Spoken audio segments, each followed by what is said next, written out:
Hi everyone, and welcome to my second workshop during the Risk Awareness Week 2022. This is a live session, so if you're watching on YouTube, LinkedIn, Facebook, or on the actual conference website, do ask questions right underneath to the right of the video. Ask questions, keep it interactive. Enjoy the session because I have quite a few things that I wanted to share during this day 3 of Risk Awareness Week. By the way, if you are watching this on social media and you haven't still signed up for the Risk Awareness Week, do register. Here are the details. 2022 riskawarenessweek.com. Do register to watch the other 40 workshops. Some in replay because they happened yesterday and the day before, and there'll be more workshops today, tomorrow, and Friday. So there's a lot of content to consume, a lot of new things to learn. Enjoy it.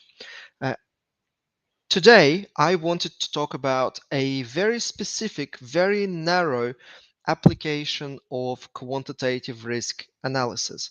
And this session is not really about insurance, even though I used insurance to like as an illustration to demonstrate the point. This session is about building tailor-made models for a specific problem and then using those models to change decisions or make decisions and that lead to a lot of savings. And I'll share a story that we actually did last year as an organization.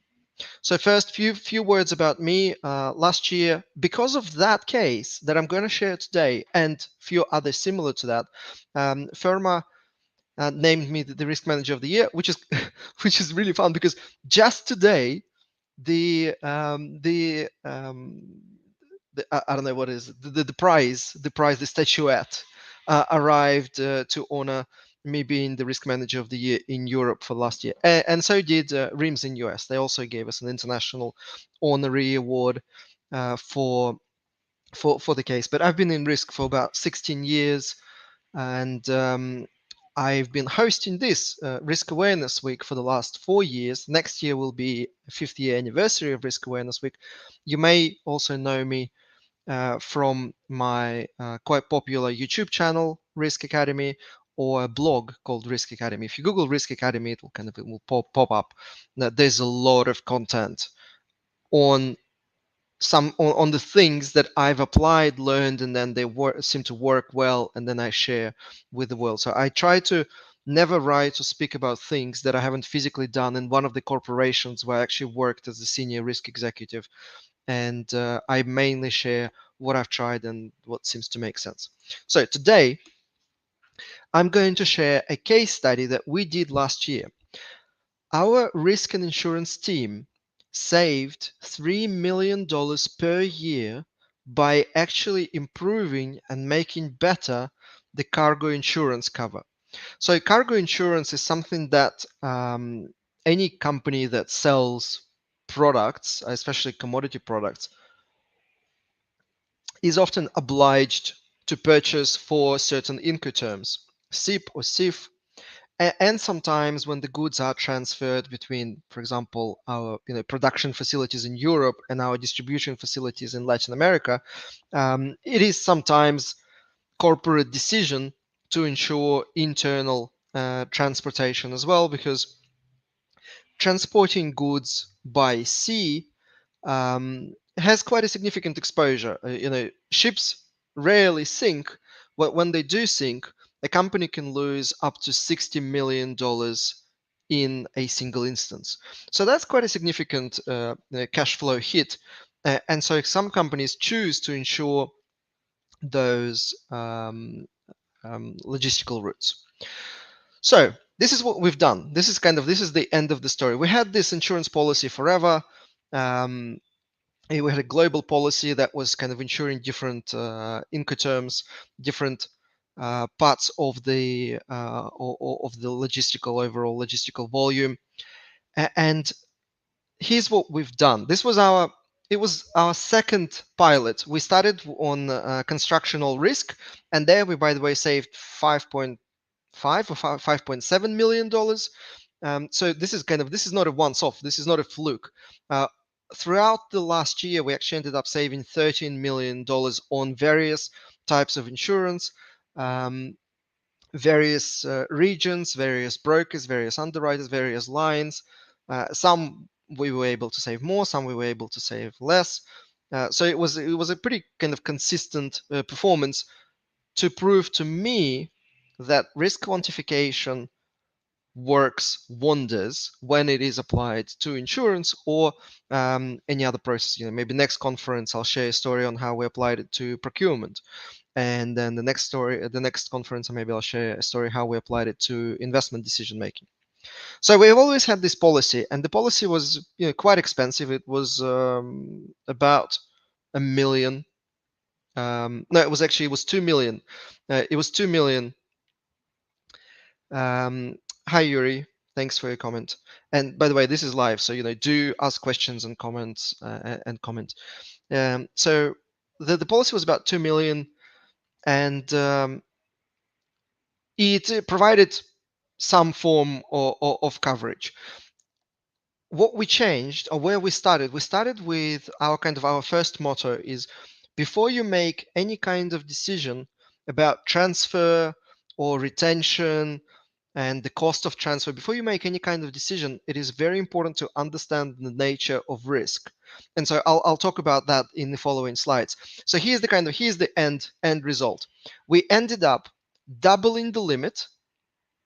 We ended up tripling the volume of goods covered under the insurance policy. We raised the deductible by, we almost doubled the deductible. It was 2.5. Doubled the deductible, which actually didn't have the major effect on the price.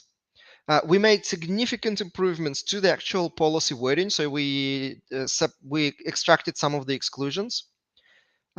We reinforced and improved the risk ownership of the policy from the commercial and logistical teams, so that they better understood what sort of coverage, what sort of protection. The traders now understood what sort of product, what sort of service they had, and they utilized it better. And we significantly improved our insurance with underwriters. We made it a lot more transparent with the brokers and underwriters. So we've done all of these amazing things, and you would expect, well, apart from increasing the deductible, everything else is guaranteed to increase your price. You double your limit, your price goes up. You triple the volume, your price goes up. You improve wording, your price goes up. We actually ended up reducing the tariff, the cost, by 7 times, the apples to apples comparison. So not only we improved the policy humongously, we actually saved just ridiculous amount of money. Well, in fact, $3 million. So how did we do it? And we followed exactly the same logic on all the other insurance policies ever since. And the only one where it didn't work was D&O, because D&O is underwritten. Like the quality of underwriting for D&O policies is just embarrassing. It's just, I don't know how insurance professionals keep a serious face when they underwrite D&O, because it's just absolute shambles how disconnected from the underlying risk profile the pricing of the policies. But on all the other types of policies, this seems to work magic. So we did it in 3 steps. Step number 1, that we follow for any kind of risk transfer decision. Understanding our risk profile. We so first, transportation, risk of transportation or cargo insurance. First, we started separating the risk into different components, trying to understand, well, there's sea transportation, there's river transportation, there's rail transportation, there's truck transportation, there's storage, storage at port, storage at the storage facilities. All of these components of the overarching risk, they all have different risk profiles.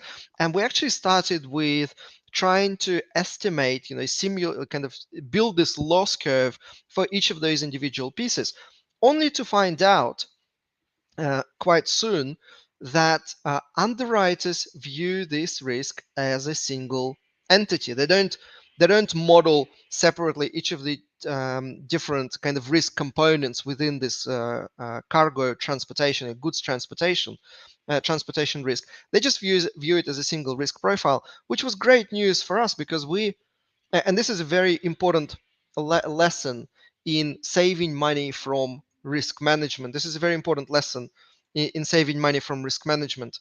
Brian is asking, what is D&O? Brian, you keep asking questions in technical support. Ask them under the video. D&O is directors and officers liability insurance that every large corporation, especially listed companies, must have because it's part of their contractual agreement with independent directors and senior executives. So it's just one of those kind of ticket to plays. So coming back to the story, um, understanding the risk profile, and the very important learning for me was because I started, as a quantitative risk perfectionist.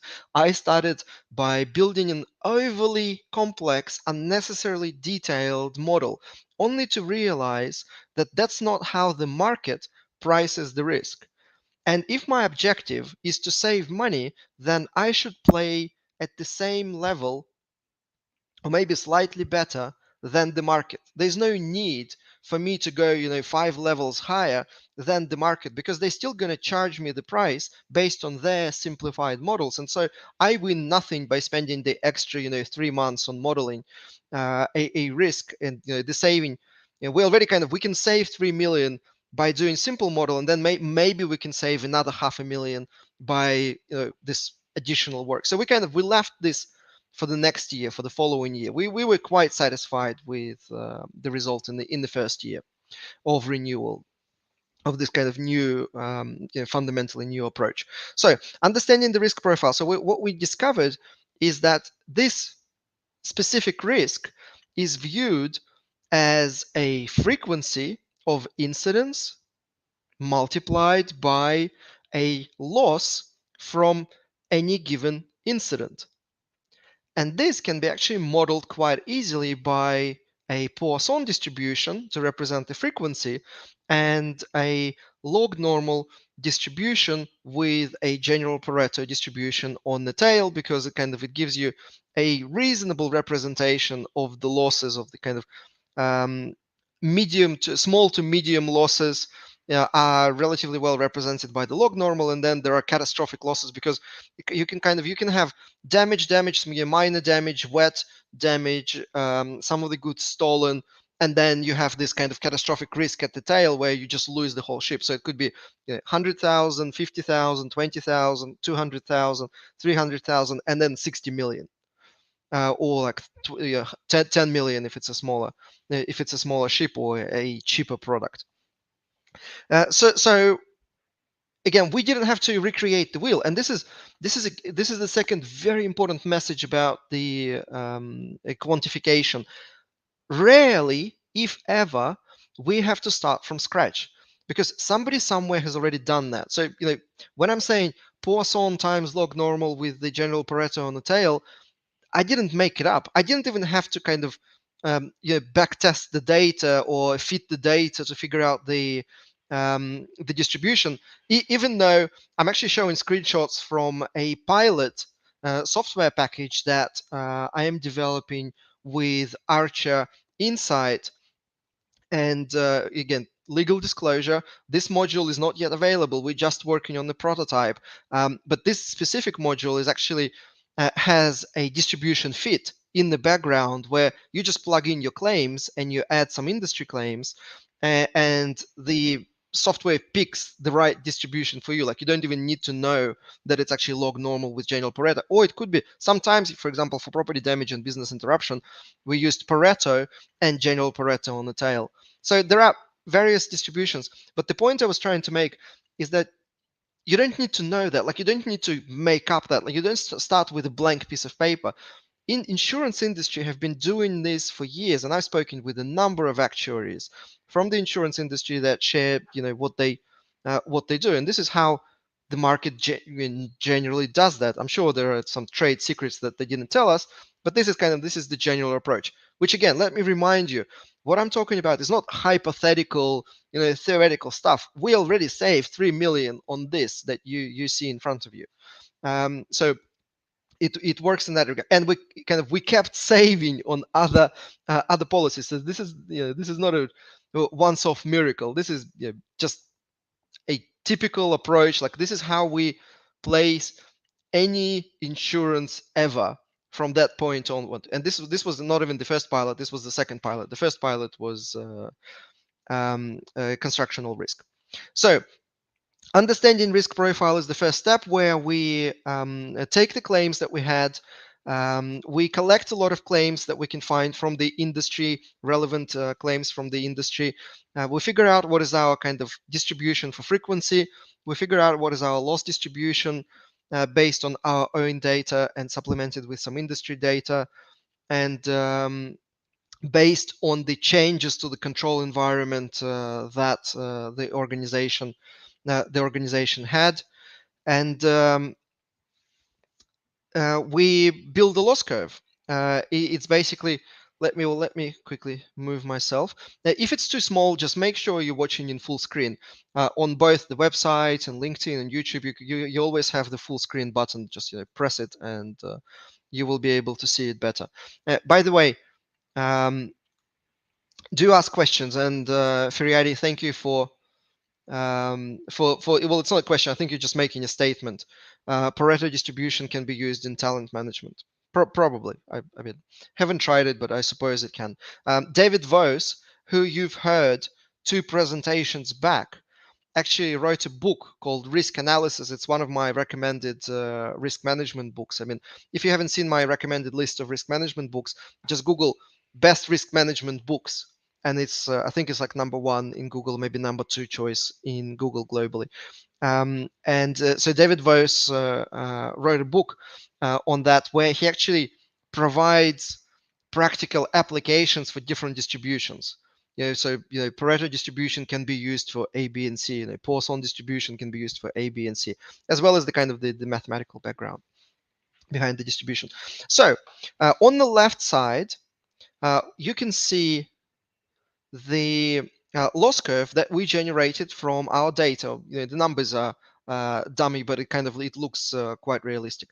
So the numbers that we generated, the claims that we had, that we used to generate the loss curve, and then the screen on the right, the screenshot on the right, is very, very important, because it's not just good enough when communicating with underwriters. And by the way, we've done all of this as homework. We haven't even spoken to the broker yet. We haven't selected any brokers yet. And we never actually select a single broker. We always send 2 or 3 brokers. We divide all the markets, and we send 2 or 3 brokers in parallel to different markets. By the way, works wonders, despite everything that every broker will tell you on the planet.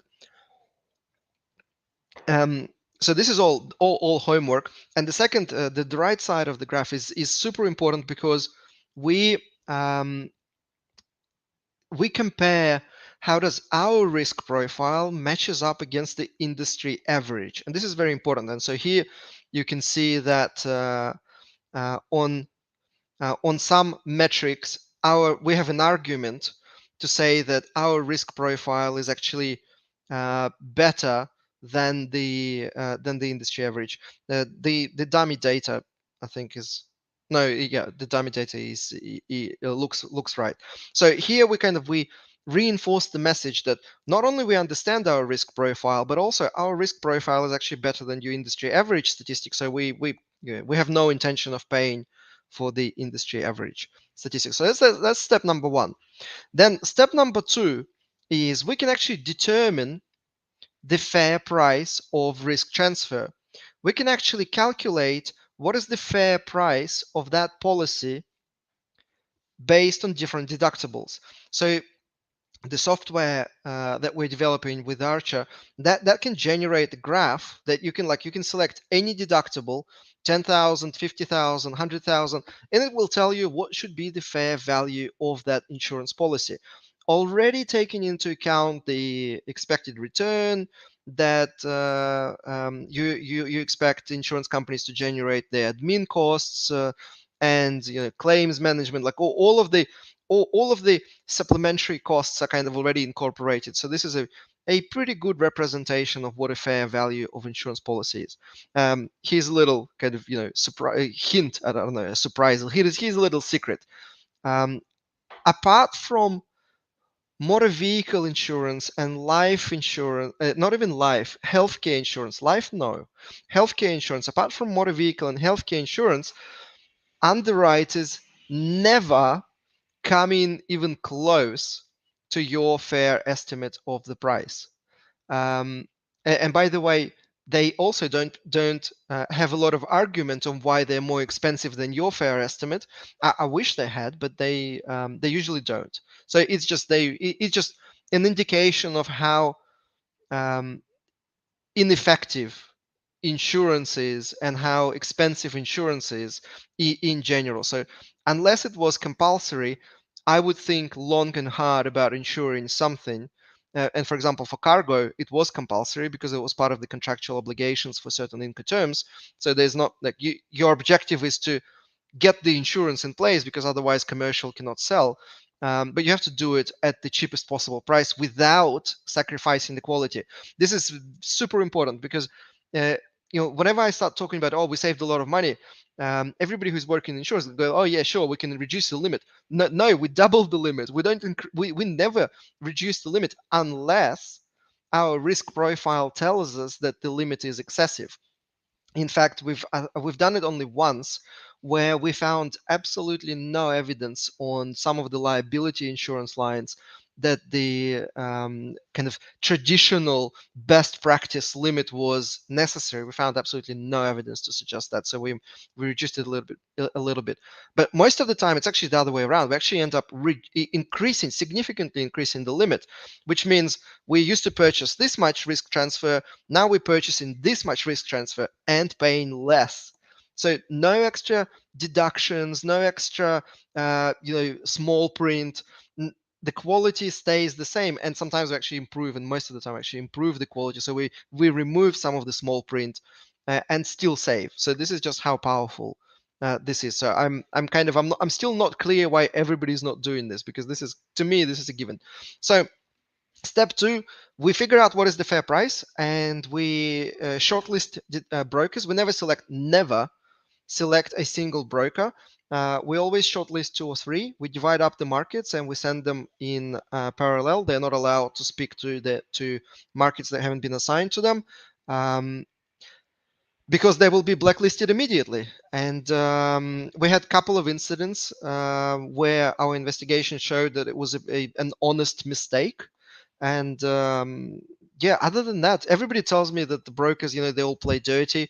And no, I think once we kind of set the ground rules and explain the consequences of breaking the ground rules, I've never had a broker who played dirty. So, or at least they didn't. At least we didn't notice. Let me put it that way. And so we prepare the submission. We never use broker submission, never use broker submission. We just prepare our own, where we actually explicitly show all the risk profiles. And maybe I'll do a separate workshop. Write in the comments if you would like to see a separate workshop at some stage about writing a submission, because you know how brokers write submissions for like 2, 3, 5 pages. Our smallest, I think, was 50. We always create our own submissions, 30, 40, 50 pages, sometimes 60 pages.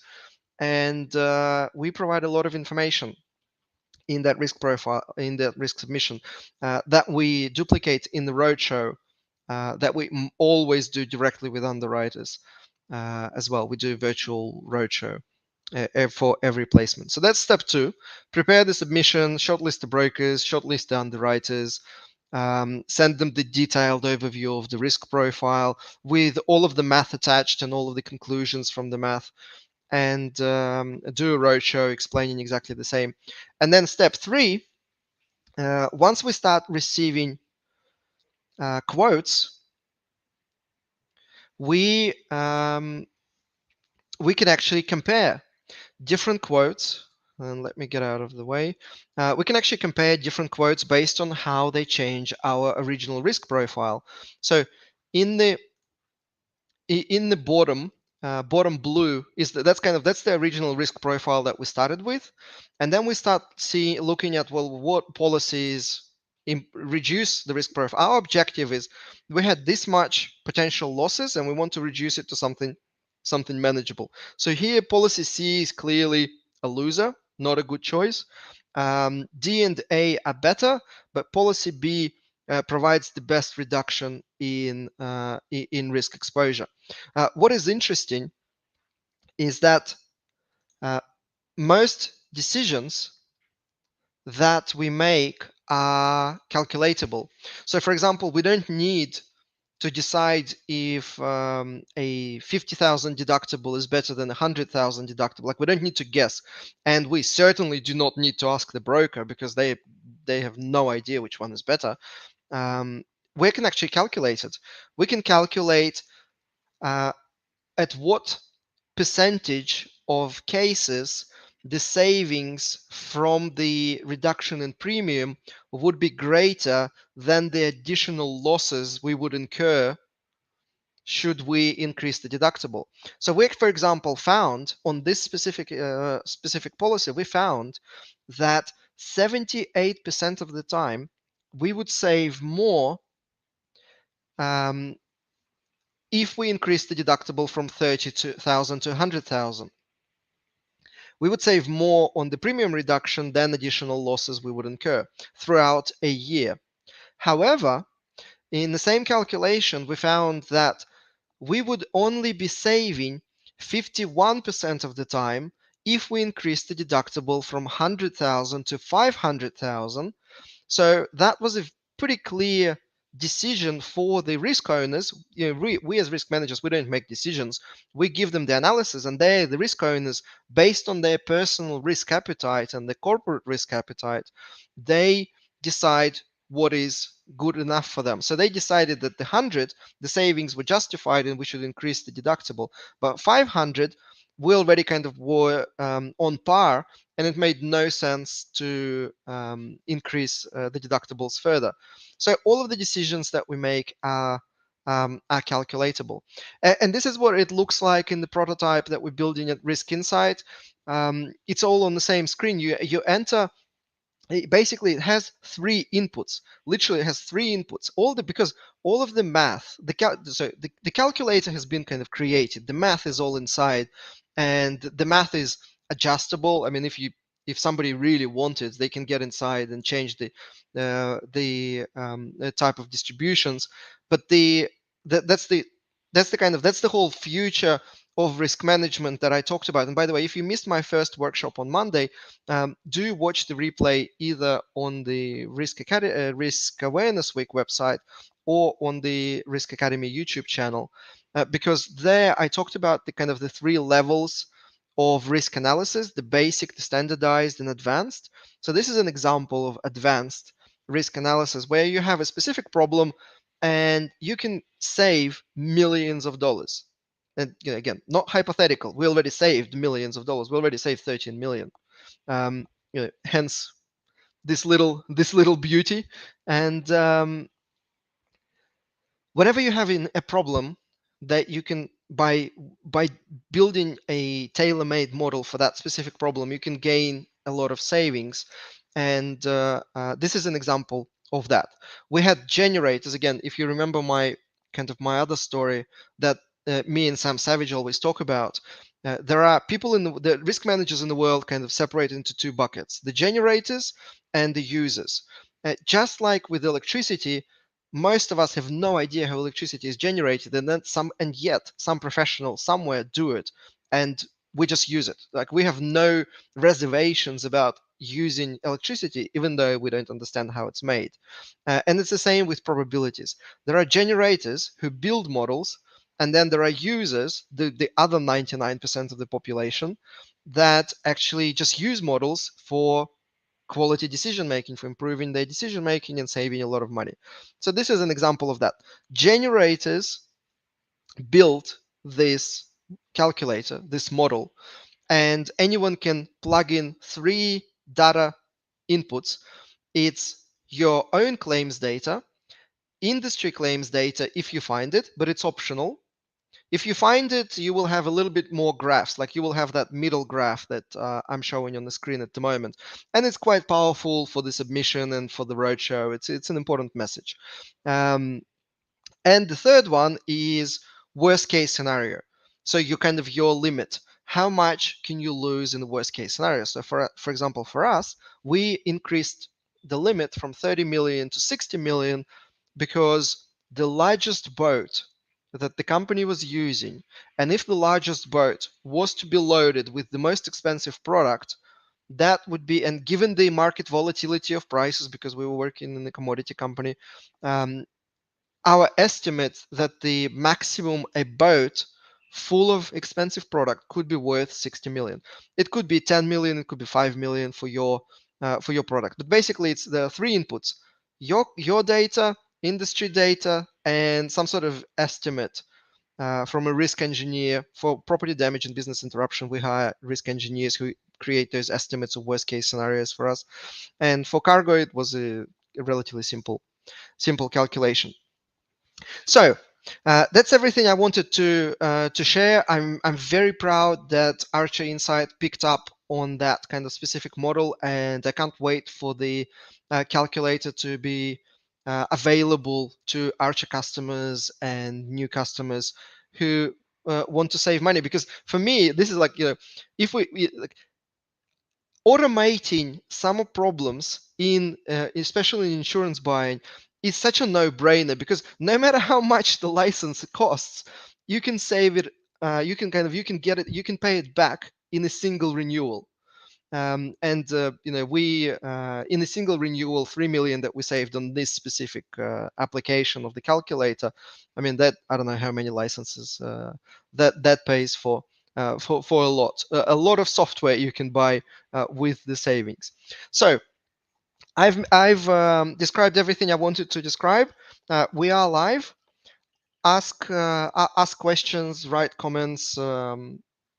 Happy to comment on some of the specific examples, or give you any other examples. Ask away. By the way, don't forget, if you're watching this on the on the conference website, don't forget to upvote. There is a big button right next to the video. And if you're watching on the conference website and you found this workshop useful, just below the video there are three buttons: Twitter, Facebook, LinkedIn. You click them, share them to your social media. If you're watching this on social media already, please share.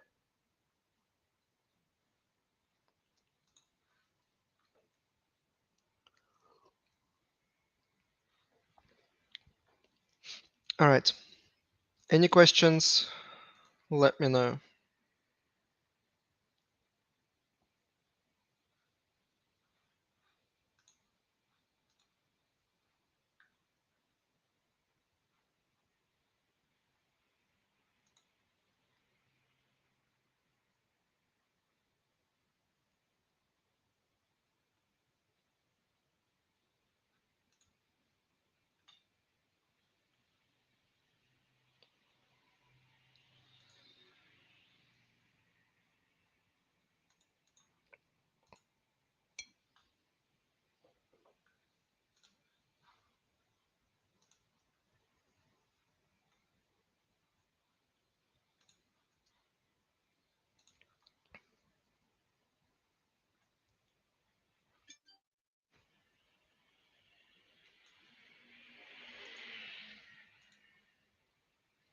Thank you.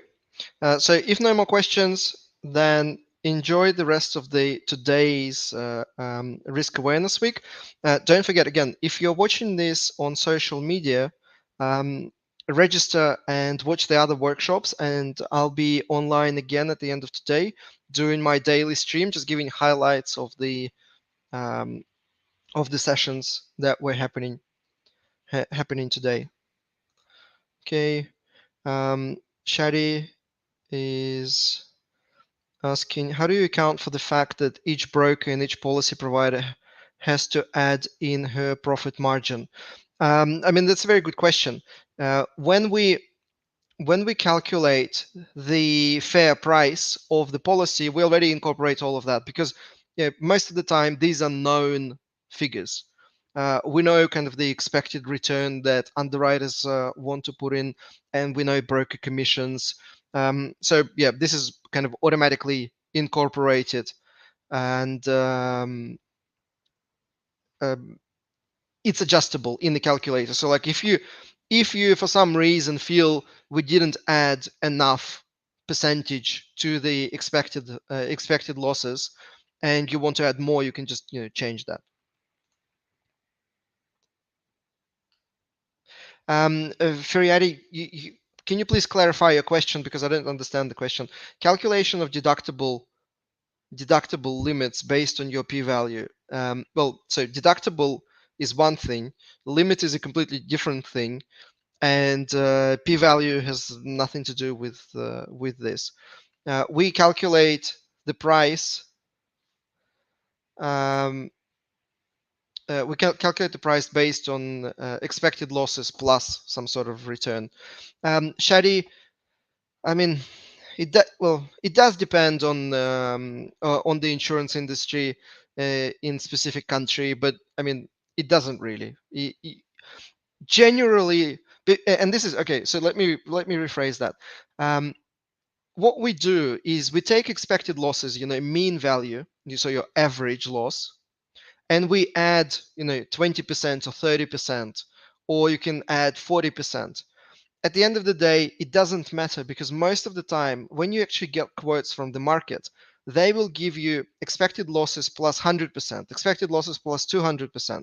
Insurance is so overpriced most of the time that no matter what percentage you add for the admin costs and the internal commissions and the net profit margin that everybody wants to make, you still your fair price is still going to be way below the actual market prices because insurance is actually not fairly priced in the market most of the time. So what I'm trying to say is that it doesn't matter. Like you can add 50% if you feel like, even if you add 100%, it's still not going to make a difference. But remember what your objective is. Your objective is to set your expectation for the price. Nobody's going to price match you ever. So you kind of you're motivated to set your price expectation as close to the fair value as you see it, and then the market will still dictate to you how they see it. Um, I wish, at some stage we get to a maturity level where an underwriter would come back to me and say, well, your expected losses are too low because we have additional information. Here, add this information to your model and see and recalculate it and see what happens. They're not there yet. They're so far away from having a kind of educated, transparent, quantitative discussion. So,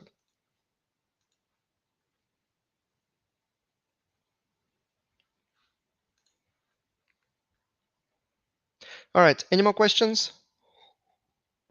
Furiati, I still don't understand your question.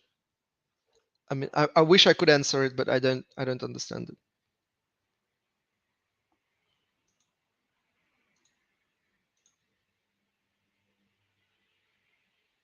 By the way, if you're watching this on conference website, you can actually go to settings and change the quality to full HD.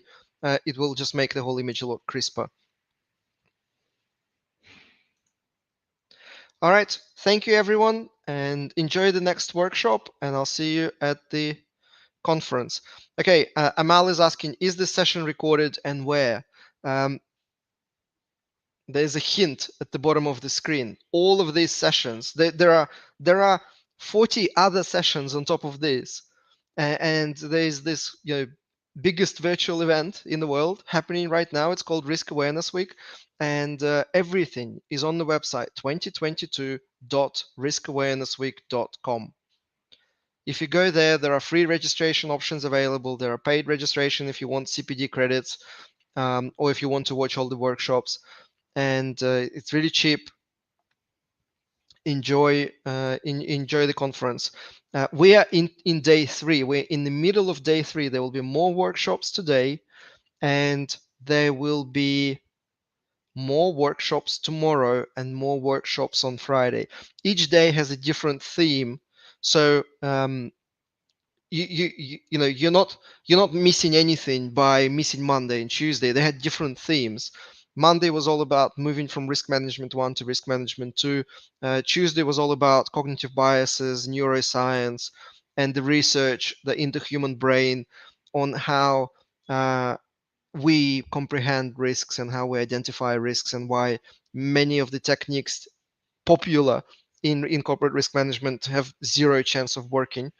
And today is all about risk analysis for different purposes. So we have different workshops: geopolitical, risk appetite, bow ties, um, metalogs, moving to ranges, from single point estimates to ranges, building a library of probability distributions and using them as SIP. So a lot of fascinating things. Tomorrow is all about mitigation, kind of cost benefit analysis, and using quantification to mitigate risks.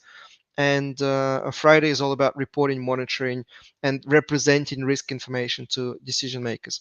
So you're not missing anything if you just signing up. As of now, we are just under 4,000 participants, which is I think is amazing, and I'm very grateful for everybody who's joining. So I think that's all for me. Thank you, everyone. Thank you for your comments and your contributions, and I will see you later today when I do my debrief for the day.